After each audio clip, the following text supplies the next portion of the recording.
Your daily dose of inspiration, quick and bright. Hello और welcome. देखिए, हम सब दिन रात मेहनत करके पैसा तो कमा लेते हैं, पर क्या कभी सोचा है कि हमारा पैसा हमारे लिए कितनी मेहनत कर रहा है? आज हम इसी पर बात करेंगे कि कैसे सिर्फ सेविंग करने से आगे बढ़कर अपने पैसे को सच में काम पर लगाया जा सकता है। जरा एक मिनट रुक कर सोचिए, जो पैसा इतनी मेहनत से कमाया, वो कर क्या रहा है? क्या वो बस बैंक अकाउंट में पड़ा है और धीरे धीरे महंगाई की वजह से अपनी वैल्यू खो रहा है, या फिर वो कहीं और काम करके अपने आप को बढ़ा रहा है? बस यही एक सवाल है जो हमें सेविंग की आदत से वेल्थ क्रिएशन की तरफ ले जाता है।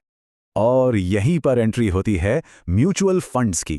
अब ये नाम सुनकर हो सकता है थोड़ा भारी भरकम लगे, यार ये क्या मुश्किल चीज है, पर यकीन मानिए इसके पीछे का जो आइडिया है ना, वो बहुत ही सिंपल और मजेदार है। अच्छा, म्यूचुअल फंड को समझने का सबसे अच्छा तरीका क्या है? सोचिए, एक बढ़िया सी सजी सजाई थाली के बारे में। हाँ, वही खाने वाली थाली।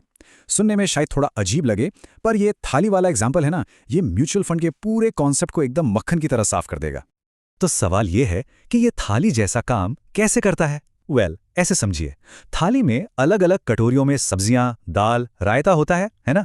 वैसे ही एक म्यूचुअल फंड में अलग अलग कंपनी के शेयर्स और बॉन्ड्स होते हैं। अब कौन सी सब्जी कितनी अच्छी बनेगी, ये तो एक एक्सपर्ट शेफ ही बता सकता है। बस वही एक्सपर्ट शेफ है हमारा फंड मैनेजर। वो अपनी सूझबूझ से चुनता है कि कौन से शेयर्स और बॉन्ड्स खरीदने हैं। और सबसे बढ़िया बात, एक थाली के दाम में आपको सारे पकवानों का मजा मिल जाता है। मतलब एक ही छोटे से इन्वेस्टमेंट में आपको ढेरों अलग अलग कंपनियों में हिस्सेदारी मिल जाती है। इसी को कहते हैं डाइवर्सिफिकेशन। तो अब अगर हम इसकी किताबी परिभाषा पर जाएं, तो वो भी यही बात कहती है। म्यूचुअल फंड क्या है? ये एक ऐसा पूल है, एक ऐसा गुल्लक है जहां बहुत सारे लोग अपना अपना पैसा जमा करते हैं, और फिर एक प्रोफेशनल फंड मैनेजर उस सारे पैसे को लेकर उसे अलग अलग शेयर्स और बॉन्ड्स में इन्वेस्ट करता है ना? एकदम सिंपल, बिल्कुल हमारी थाली वाले एग्जाम्पल की तरह। ठीक है, तो ये आइडिया तो बहुत अच्छा है कि सब मिलकर पैसा लगाएं, पर असल में ये होता कैसे है? मतलब पैसा हम जैसे इन्वेस्टर्स से मार्केट तक पहुंचता कैसे है? चलिए इस पूरे प्रोसेस को भी समझ लेते हैं। ये प्रोसेस ना 4 सिंपल स्टेप्स में होता है।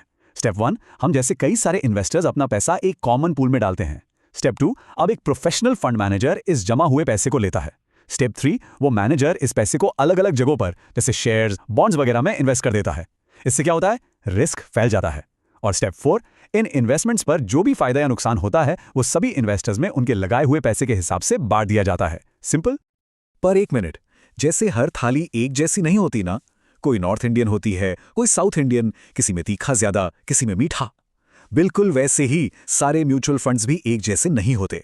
मोटे तौर पर देखें तो ये 3 तरह के होते हैं, और कौन सा चुनना है ये इस बात पर डिपेंड करता है कि किसी का लक्ष्य क्या है और वो कितना रिस्क ले सकता है। तो चलिए इन तीनों में फर्क समझते हैं। सबसे पहले हैं इक्विटी फंड्स। ये ज्यादातर पैसा कंपनी के शेयर्स में लगाते हैं, मतलब रिस्क थोड़ा ज्यादा, पर लंबे समय में रिटर्न भी ज्यादा मिलने की उम्मीद रहती है। फिर आते हैं डेट फंड्स। ये बॉन्ड्स जैसी सेफ जगहों पर पैसा लगाते हैं। इनमें रिस्क कम होता है और रिटर्न भी थोड़ा स्टेबल रहता है। और तीसरे हैं हाइब्रिड फंड्स। जैसा कि नाम से ही पता चल रहा है, ये इक्विटी और डेट का मिक्सचर है, मतलब मीडियम रिस्क और मीडियम रिटर्न का बैलेंस। देखिए, किसी भी इन्वेस्टमेंट की तरह यहां भी सिक्के के 2 पहलू हैं।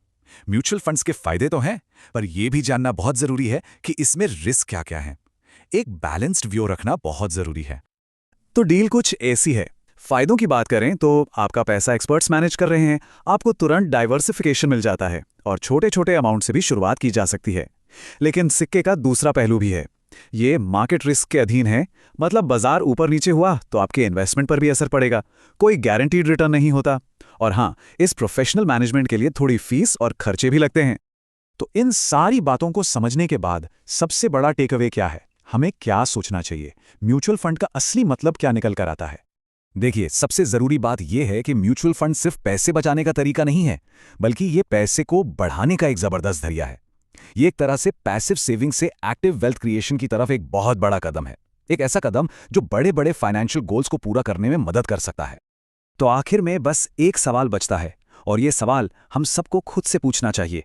क्या मेहनत की कमाई को सिर्फ बचाकर रखना चाहिए, या फिर उसे भी आगे बढ़ने का, ग्रो करने का एक मौका देना चाहिए? इस सवाल का जवाब ही किसी के भी फाइनेंशियल फ्यूचर का रास्ता तय करता है।